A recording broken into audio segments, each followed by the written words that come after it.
আপোনালোকে নমস্কাৰ। বৰক্ষেত্ৰী তথা হাজো অঞ্চলৰ এখন ব্যক্তিগত খণ্ডৰ এখন ইংৰাজী মিডিয়াম মাধ্যমৰ স্কুল ADB ইণ্টিগ্ৰেটেড স্কুল। আচলতে আমি কেইজনমান উদীয়মান ডেকাৰ নেতৃত্বত এই অনুষ্ঠানখন গঢ়ি উঠিছিল 2024 চনত ইংলিছ মিডিয়াম স্কুল ব্যক্তিগত খণ্ডৰ। আৰু এই স্কুলৰ আজি ফলাফল আমি নিশ্চয়কৈ আমি ভালেই বুলি ক'ব লাগিব। আমি গৌৰৱান্বিত যে আমাৰ বিদ্যালয়ৰ পৰা বিজ্ঞান শাখাত বিশেষকৈ 63জন ছাত্ৰ ছাত্ৰীয়ে পৰীক্ষা দিছিল। ইয়াৰ ভিতৰত 2জনে ডিষ্টিংশ্যন পাইছে, 16জনে ষ্টাৰ মাৰ্ক পাইছে, 8জনে 80+ ওপৰ নম্বৰ তেওঁলোকে পাইছে আৰু 55জনে ফাৰ্ষ্ট ডিভিজন পাইছে, 8জন ছেকেণ্ড ডিভিজন। গতিকে আমি 100% আমি আমাৰ ছাত্ৰ ছাত্ৰীয়ে পাছ কৰিছে। প্ৰথমবাৰৰ পৰা আমাৰ স্কুলৰ পৰা অৱতীৰ্ণ হৈছিলে। কথাটো হ'ল কি, আমি এই বৃহত্তৰ অঞ্চলটোত ল'ৰা ছোৱালীয়ে যাতে এটা ন্যূনতম খৰচত তেওঁলোকে বিভিন্ন কম্পিটিটিভ পৰীক্ষা JEE বা NEET বা ঠিক তেনেকুৱা CEE এনেকুৱা পৰীক্ষাবিলাকৰ কাৰণেও সাজু হ'ব পাৰে, লগতে বৰ্ডৰ পৰীক্ষাটো তেওঁলোকে ভাল ফলাফল দেখুৱাব পাৰে, এনেকুৱা এটা উদ্দেশ্যৰে আচলতে আমি এই অনুষ্ঠানখন আমি আৰম্ভ কৰিছিলোঁ। আৰু ৰাইজৰ বিপুল সহায়ত আচলতে আমি এই প্ৰথম বেটছৰ যিটো ৰিজাল্ট ফলাফল ইয়াত আমি সফলকামী হ'ব পাৰিছোঁ। বিশেষকৈ আমাৰ শিক্ষকসকল, অভিভাৱকসকল আৰু ছাত্ৰ ছাত্ৰীসকলৰ যিটো নেৰানেপেৰা চেষ্টাত আমি আচলতে সফল হ'ব পাৰিছোঁ।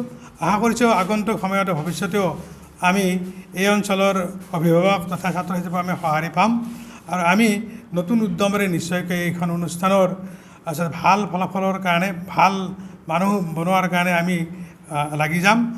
নমস্কাৰ, মোৰ নাম অংগৰাগ মেধি, মোৰ ঘৰ 2 নং লৰকাঠা আদাবাৰী আৰু মই আজি ঘোষিত HS ৰিজাল্টত 86.4% পাবলৈ সক্ষম হৈছোঁ আৰু মই EDB ইণ্টিগ্ৰেটেড স্কুলৰ ছাত্ৰ। From the very first day of EDB integrated school as a student আমাক প্ৰতিগৰাকী ছাৰ মেমে আমাক পাৰ্চনেল মেণ্টৰশ্বিপ দিছিল প্ৰথম দিনাৰ পৰা।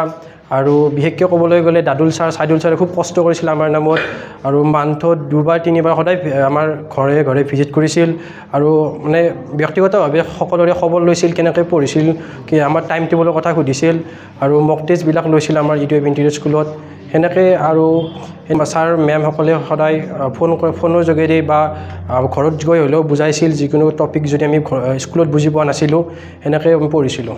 হয়, নিশ্চয়কৈ মা দেউতা আৰু ছাৰসকল সদায়, ছাৰ মেম সকলোৱে বহুত কষ্ট কৰিছিল, তেওঁলোকে সদায় কৃতিত্বযোগ্য আৰু মই তেওঁলোকক বিশেষভাৱে ধন্যবাদ জনাইছোঁ ইমান ছাপোৰ্ট আৰু ইমান কষ্ট কৰাৰ বাবে।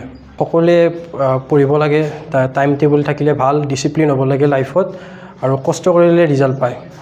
নমস্কাৰ, মোৰ নাম শ্ৰী অনুৰাগ মেধি, মই EDB ইণ্টিগ্ৰেটেড স্কুলত পঢ়িছোঁ আৰু মোৰ ঘৰ 2 নং লৰকাঠা আদাবাৰীত।